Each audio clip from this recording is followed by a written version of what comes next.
جو ہم پہ گزرے تھے رنج سارے، جو ہم پہ گزرے تھے رنج سارے، جو ان پہ گزری تو لوگ سمجھے، جو ہم پہ گزرے تھے رنج سارے، جو ان پہ گزری تو لوگ سمجھے، جو اپنی اپنی محبتوں کی سزائیں جھیلے لوگ تب سمجھے، جن درختوں سے اٹھا دیا تھا مسافروں کو، جن درختوں کی چھاؤں سے اٹھا دیا تھا مسافروں کو، انہی درختوں پہ جب اگلے برس پھل نہ اترے تو لوگ سمجھے۔ معزز سامعین کرام، بزرگان دین، عزیز دوستوں، جیسا کہ آپ تمام احباب کو معلوم ہے، معلوم نہیں تو معلوم ہونا چاہیے کہ رجب المرجب کا مہینہ چل رہا ہے، جس کے شروع ہوتے ہی اللہ کے نبی دعائیں شروع کر دیتے تھے رمضان کی۔ اللہم بارک لنا فی رجب و شعبان و بلغنا رمضان، اے اللہ رجب کے مہینے میں برکت دے، شعبان میں برکت دے، اور ہماری رسائی رمضان تک عطا فرما۔ ہم سمجھتے ہیں کہ ابھی تو 2 مہینے ہے، رمضان آئے گا تو تب دعا کریں گے، تو موت کا کیا بھروسہ، بھی راستے میں آ رہے تھے، کسی کی وفات ہوئی، اور ہمیں یہ سمجھ میں آتا ہے کہ ابھی تو رمضان 2 مہینے ہے، لیکن رسول اللہ صلی اللہ علیہ وسلم کا عمل کیا تھا؟ رجب ہی سے دعائیں کر رہے ہیں۔ کیوں؟ اس لیے کہ ہم اس دنیا کے لیے پیدا نہیں ہوئے، ہم ایک اور جہاں کے لیے پیدا ہوئے ہیں۔ ایمان والے کی زندگی تو مرنے کے بعد شروع ہوتی ہے، ایمان والے کی زندگی مرنے کے بعد شروع ہوتی ہے۔ اسی کو کہا الناس نائمون اذا ماتوا ایقظوا، سارے لوگ سوئے ہوئے ہیں، جب مریں گے تو آنکھ کھلے گی۔ جب انسان مر جاتا ہے، آنکھ کھلی بھی ہوتی ہے تو بند کر دیتے ہیں، فوراً جا کے بند کر دیتے ہیں اور پیروں کو گارنٹی لگا دیتے ہیں، ورنہ جسم اکڑ جائے گا، تھوڑی دیر آنکھ کھلی ہوئی رہی تو لوگ سمجھیں گے ابھی زندہ ہے، فوراً آنکھ پوچھ دیں گے، ورنہ اس کے تھوڑی دیر کے بعد جسم اکڑنا شروع ہوگا تو آنکھ بھی بند نہیں ہوگی۔ ٹیپو شہید کا انتقال ہوا کہ 4 بجے 5 بجے ہزاروں کی لاشیں پڑی ہوئی تھی، لیکن لاش نہیں مل رہی تھی۔ انگریز پریشان تھے کہ ٹیپو ہے کہاں، کئی انگریز دیکھ کر نہیں تھے، اس لیے کہ ویڈیو کا زمانہ نہیں تھا، ٹیپو کی لاش کہاں ہے؟ جو راجہ خان تھا، میر صادق تھا، تو جو ٹیپو کے قریب رہنے والے تھے، رات میں لانٹنگ جو صحبت میں ہوتی تھی لے کر ڈھونڈ رہے تھے لاشوں کو، رات میں لاش ملی ٹیپو کی تو آنکھیں کھلی ہوئی، انگریز سمجھ رہا تھا کہ ٹیپو ابھی بھی زندہ ہے، دور سے اسے ہلائے، لکڑی وغیرہ سے ٹیسٹ کیے، دیکھا کہ واقعی مرا ہوا ہے، تو اتنا خوف، اتنا دہشت۔ بہرحال کہ وہ مرد مجاہد ہوتے ہیں جن کے دلوں کے اندر جام شہادت ہوتی ہے، جو موت کی بعد کی زندگی کو دیکھ کر زندگی گزارتے ہیں، تو اس کا ایک نمونہ کہ ان کے مرنے کے بعد بھی لوگ ان کو زندہ سمجھ رہے ہوتے ہیں، جن کی زندگیوں کے اندر آخرت کی فکر نہیں، صرف دنیا کی دھن لگی ہوئی ہے، شام کو سو رہا ہے تو دنیا کی ٹینشنیں فکر لے کر، صبح میں اٹھ رہا ہے تو دنیا کی ٹینشنیں لے کر، تو اس سے وہ انسان زندہ رہ کر بھی مردہ، اس سے کوئی لوگ نہیں ڈریں گے۔ تو بہرحال ہماری اصل زندگی آخرت کی ہے، اسی کی تیاری کے لیے رمضان آتا ہے، تو اللہ کے نبی مہینوں پہلے، اس لیے کہ رمضان کا اجر آئے گا، سنیں گے کہ ایک کا 70 گنا۔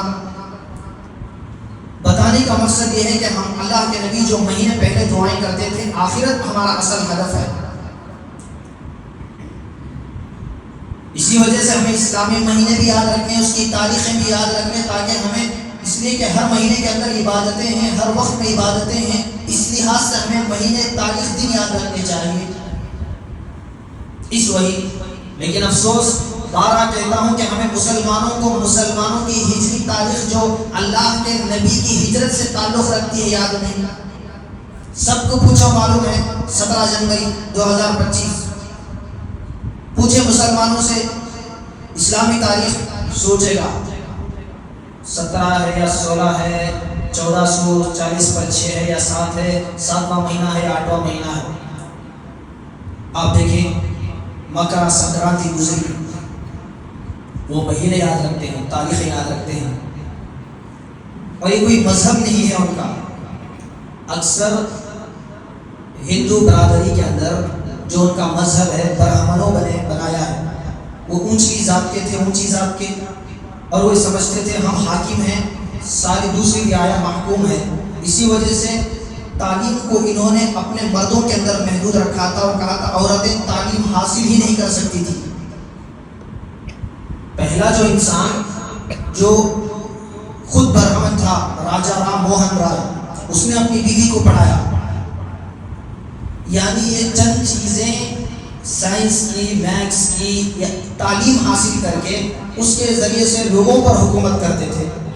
کئی اس کی باتیں ہیں، ان میں سے کیا مکر سنکرانتی جو گزری وہ کیا ہے؟ وہ یہ ہے کہ سورج جب دوبارہ پھرنا شروع ہوتا ہے اپنے مدار سے، تو یہاں سے ٹھنڈ کم ہو کر اب یہاں سے آہستہ آہستہ گرمی شروع ہوتی ہے. تو وہ سورج کا بھی شکر ادا کرتے ہیں، یعنی یہاں سے اب ٹھنڈ کم ہوئی، اب کلائمیٹ چینج ہو رہا ہے، یہاں سے ٹھنڈ ختم اور یہاں سے گرمی شروع. یہ اس کی وجہ سے یہ بناتے ہیں. یعنی انہوں نے ایک چیز اور اس کو انہوں نے کہا کہ اس کو ایک عید منا لیا، اس کو بھی اس کی کوئی لاجک نہیں بنتی. قرآن کیا کہتا ہے؟ نہ تم سورج کی عبادت کرو، نہ سورج کا شکر ادا کرو، نہ چاند کا شکر ادا کرو، نہ ستاروں کی پرستش کرو، نہ ستاروں کا شکر ادا کرو. قرآن کہتا ہے پارہ نمبر 24 سورت نمبر 40 پر ایک حامیم سجدہ. اللہ تعالیٰ ارشاد فرماتے ہیں آیت نمبر 30 پر 8 لا تسجدوا للشمس ولا للقمر واسجدوا للہ الذی خلقہن ان کنتم ایاہ تعبدون. تم سورج کو بھی سجدہ نہ کرو، چاند کو بھی سجدہ نہ کرو، بلکہ چاند اور سورج کے رب کو سجدہ کرو. خدا کہتا ہے. تو بہرحال عرض کر رہا تھا کہ مہینے کے سلسلے میں نے بات شروع کی تھی کہ مہینے دن یاد رکھنا کا مقصد بھی عبادت ہے. عبادت ہی کے لیے اللہ نے ہمیں پیدا کیا. اور آپ دیکھیں کہ عبادتیں مسجدوں کے اندر ہوا کرتی ہیں، اسی کی حفاظت و تقدس کے لیے. آج دیکھیں فلسطین اور اسرائیل کے درمیان جو 1.5 سال سے جنگ ہو کر اب سیز فائر ہوئی، مقصد کیا تھا؟ ان کا جو بھی مقصد ہو، لیکن مسلمانوں کا ایک ہی مقصد اللہ کے گھر بیت المقدس کا تقدس باقی رکھنا، جو دنیا کی دوسری مسجد ہے. سب سے پہلے کعبہ، اس کے 500 سال کے بعد مسجد اقصی بنی، ہزاروں انبیاء کا مرکز رہا. موسیٰ علیہ السلام جیسے جلیل القدر پیغمبر، سلیمان اور داؤد جیسے جلیل القدر پیغمبر، عیسیٰ علیہ السلام جیسے جلیل القدر پیغمبر یہاں پر گزرے. زکریا علیہ السلام، یحییٰ علیہ السلام، کتنے جلیل القدر پیغمبر یہاں پر گزرے بیت المقدس. اس کے تقدس کے لیے آج مسلمان غیروں کا جو بھی وہ بھی تقدس سمجھتے ہیں، لیکن اس کے پیچھے وہ سیاست بھی کرنا چاہتے ہیں. جس طرح سے ہندوستان کے اندر انگریز آیا، عیسائی، تو اس وقت میں سریرنگ پٹن کے اندر آج بھی ایک چرچ ہے. دریا دولت مسلمان کیا کرتے ہیں، نہ ہسٹری سے ہمارا کوئی تعلق، نہ ہمیں کوئی جانکاری. گئے مزار کے پاس بیٹھے، توشہ لے کر گئے، کھا لیے، پھر آ گئے. کتنے لوگوں کو معلوم ٹیپو سلطان کا گھر کہاں ہے؟ تو بہرحال گنبد کو جاتے ہوئے لیفٹ سائڈ میں ایک چرچ ملتی ہے عیسائیوں کی. ایک عیسائی آیا اور آ کر کہنے لگا پادری کہ میں اپنے دین کی اشاعت کرنا چاہتا ہوں، اپنے دین کو پھیلانا چاہتا ہوں، میں مبلغ ہوں. تو جو لوگ تعصب پرست ہیں کہ یہ ٹیپو شہید، حیدر علی، یہ تو تعصب پرست تھے ہندوؤں کے خلاف یا عیسائی کے خلاف. ایسا ہوتا تو عیسائی کو کیوں اجازت دیتے وہاں پر رہنے کی. بہرحال اس نے وہاں پر چرچ بنائی، اسے دیا رہنے کے لیے، کہا کہ تو اپنے دین کا پرچار کر. لیکن وہ تھا سی آئی ڈی عیسائیوں کا سی آئی ڈی تھا. یہاں کی مخبری ساری اس نے لی، بایو ڈاٹا کہ ٹیپو کی، حیدر علی کی فوج کتنی ہے اور یہ کیا کھاتے ہیں کیا پیتے ہیں، ان کے پاس توپے کتنے سارے لے جا کر انگریزوں کو پہنچایا.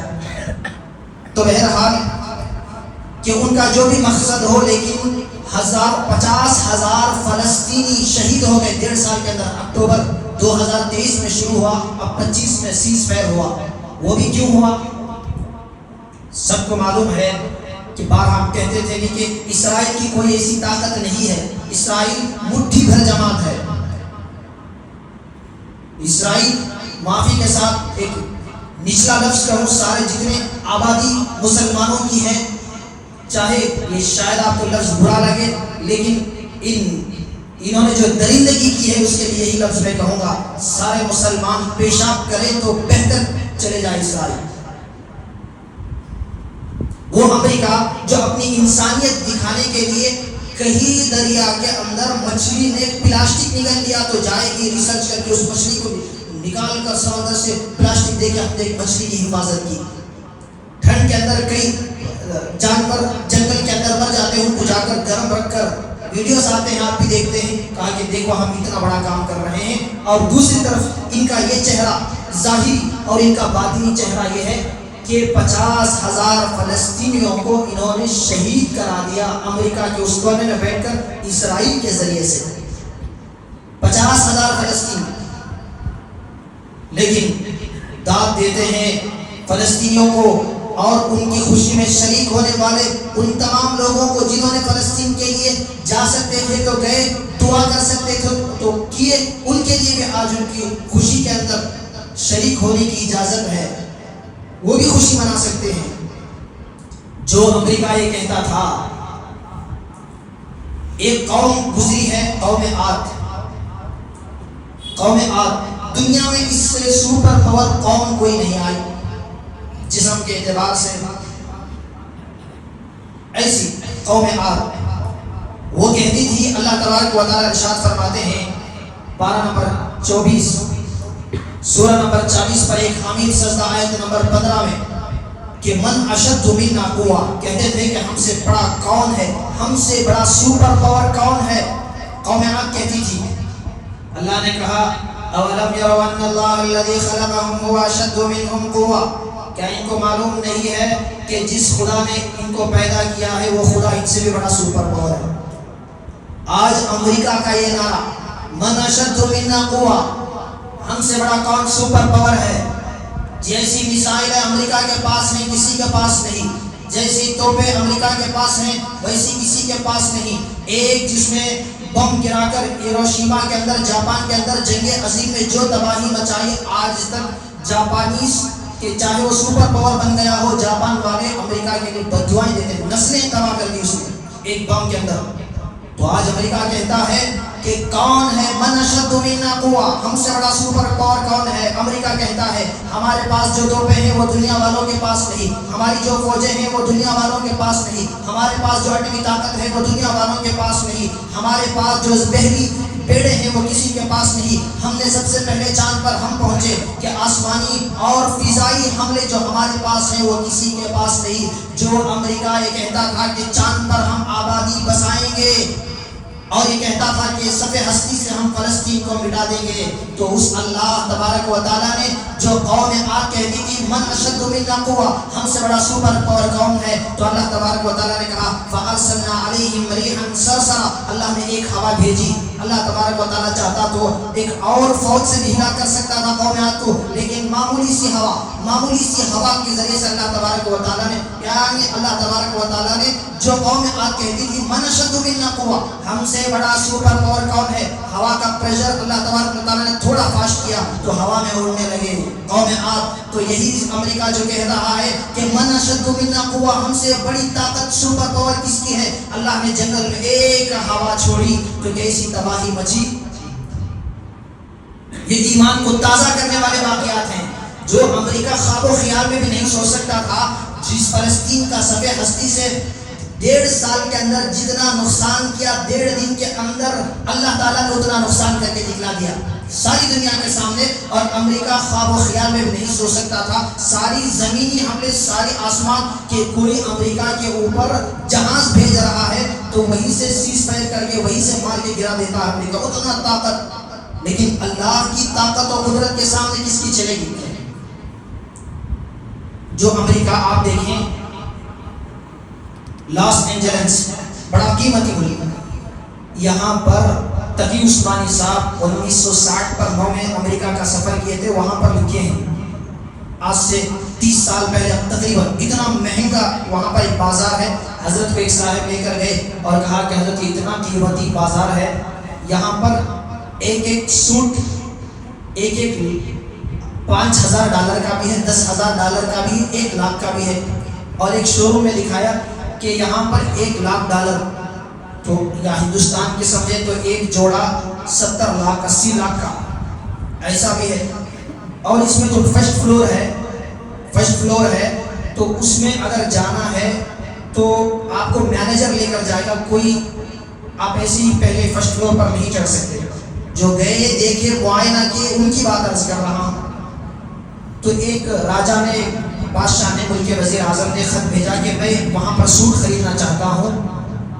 تو ایک بڑے آدمی نے، تو وہاں پر اسے 6 مہینے کے بعد اپائنٹمنٹ ملا، اور اس کی فیس ہے کہ آپ کے جسم پر کون سا سوٹ سیٹ ہوتا ہے، وہ بتانے کی فیس $10,000۔ اتنا مہنگا امریکہ کا بازار کیسے اللہ نے تباہ و برباد کیا۔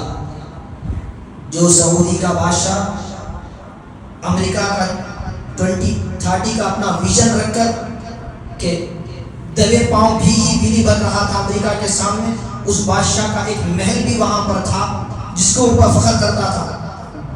ارے کسی کا آپ دیکھ لیں کہ بنی منڈپ بڑا قیمتی، یا ایڈن گارڈن بڑا اچھا مشہور ہو رہا ہے، 1 سینٹ 1 کروڑ روپے، کسی کے وہاں 2 سینٹیں ہو تو بات کرنے کا الگ انداز۔ اگر کسی کو معلوم ہو جائے کہ سارا ایڈن گارڈن ہی میرا ہے تو اس کا انداز کیا ہوگا؟ اور اس سے بڑھ کر کہ کسی کو کہہ دے کہ امریکہ میں تمہارے لیے فلیٹ ہے بہت بڑی، تو اس کا کیا انجام ہوگا؟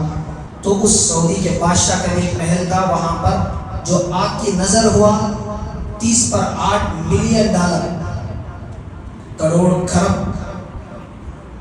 1000 کروڑ، یعنی جتنا اس نے فلسطین کا نقصان کیا، فلسطین کا نقصان 1.5 سال میں کیا، اس کا نقصان اللہ تعالیٰ نے 8 دنوں کے اندر کر کے دکھلا دیا۔ ہاں مالی جانی نقصان زیادہ ہوا، لیکن اللہ تعالیٰ کہتا ہے، قرآن اٹھائے 12 نمبر 4 سورہ نمبر 3 سورہ آل عمران 130 پر 9 میں کوئی آپ کو کہانیاں سنا کر دل بہلانے کی باتیں نہیں کر رہا۔ مسلمانوں اپنے ایمان کو تازہ کرو، چاہے جتنی بھی تمہاری ظالموں کی طاقت ہو، ایمان کے سامنے کچھ نہیں۔ جو فلسطین کی ایک بچی نے کہا تھا میں جا کر اللہ کے سامنے یہاں کے حالات بیان کروں گی، اس وقت بھی مسلمان اسی امریکہ کے گزشتہ جمعہ میں عرض کیا تھا کہ ہمیں عیسائیوں کا برڈے بنانے، عیسائیوں کا تھوک چاٹنے میں ہمارے لیے ہمارے ٹائم نہیں تھا۔ تو وہ بچی نے کہا تھا میں جا کر اللہ کے پاس یہاں کی داستان سناؤں گی۔ اتنی طاقت ہونے کے باوجود بھی مسلمان کچھ نہیں کر سکے۔ تو اللہ تعالیٰ کہتا ہے 12 نمبر 4 سورہ نمبر 3 آیت نمبر 130 پر 9 میں وَلَا تَهِنُوا وَلَا تَحْزَنُوا وَأَنْتُمُ الْأَعْلَوْنَ إِن كُنتُم مُؤْمِنِينَ۔ تمہیں ڈرنے کی ضرورت نہیں، گھبرانے کی ضرورت نہیں۔ اگر تم ایمان والے ہو تو تمہیں ڈرنے اور گھبرانے کی ضرورت نہیں ہے۔ وقتی نقصان ہوا ہے، اللہ تعالیٰ ارشاد فرماتے ہیں يَمْسَسْكُمْ قَرْحٌ فَقَدْ مَسَّ الْقَوْمَ قَرْحٌ مِثْلُهُ۔ اگر یہ لوگ تمہیں نقصان پہنچائے ہیں تو ڈرنے کی بات نہیں ہے کہ اللہ بھی تم کو نقصان پہنچائے گا۔ انہوں نے فلسطین کو نقصان پہنچایا تو اللہ کیا نقصان نہیں پہنچایا؟ يَمْسَسْكُمْ قَرْحٌ فَقَدْ مَسَّ الْقَوْمَ قَرْحٌ مِثْلُهُ۔ اور اللہ نے کہا تِلْكَ الْأَيَّامُ نُدَاوِلُهَا بَيْنَ النَّاسِ، یہ لوگوں کے چند دن ہیں، آگے پیچھے ہوتے رہتے ہیں، کبھی ان کی حکومت تو کبھی ان کی حکومت۔ اللہ تعالیٰ ارشاد فرماتے ہیں کسی کی زمین کے اندر حکومت نہیں۔ للہ میراث السماوات والارض، پارہ نمبر 27 اللہ تبارک و تعالیٰ اور آیت نمبر سورت نمبر 50 پر 7 اور آیت نمبر 10 میں فرماتے ہیں للہ میراث السماوات والارض، زمین و آسمان کی بادشاہت اللہ تعالیٰ کی ہے۔ وہی اللہ کہتا ہے پارہ نمبر 3 سورہ نمبر 3 سورہ آل عمران آیت نمبر 26 کے اندر، اے نبی کہہ دیجئے قل اللہم مالک الملک تؤتی الملک من تشاء وتنزع الملک ممن تشاء وتعز من تشاء وتذل من تشاء بیدک الخیر انک علی کل شیء قدیر۔ اے نبی ان سے کہہ دیجئے کہ زمین کی بادشاہت میری ہے، آسمان کی بادشاہت میری ہے، عزت کا مالک میں ہوں، ذلت کا مالک میں ہوں۔ جو امریکہ، جو طاقتیں بڑی زور و شور کے ساتھ اٹھتی تھی، ان کی عزتوں کو اے اللہ نے کیسے ذلیل کیا۔ آج سیز فائر ہوا تو آج مسلمان فلسطینی خیموں سے نکل کر اپنے گھروں کی طرف جا رہے ہیں، وہی امریکہ کے لوگ اپنے گھروں سے نکل کر خیموں کی طرف جا رہے ہیں۔ کہہ دیا کہ اپنے بوریا بستر باندھو، جو بستر اٹھا سکتے، جو کپڑے اٹھا سکتے اٹھاؤ اور ٹینٹ میں جاؤ۔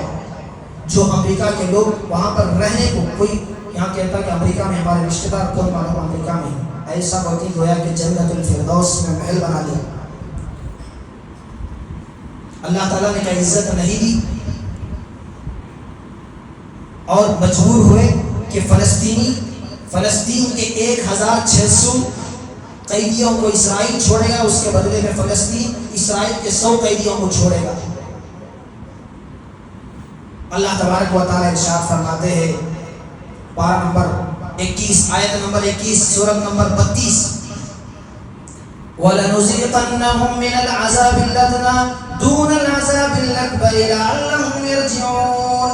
قرآن اٹھا کر دیکھیں ایک آیت ترجمہ پورے حوالے کے ساتھ کیوں کر رہا ہوں تاکہ ہمارے دماغ کھلے۔ اللہ کہہ رہا ہے یہ چھوٹا نقصان ہے، تمہیں دے رہا ہوں تاکہ سمجھ جاؤ، یہ چھوٹا نقصان ہے، میں تمہیں دے رہا ہوں سمجھ جاؤ۔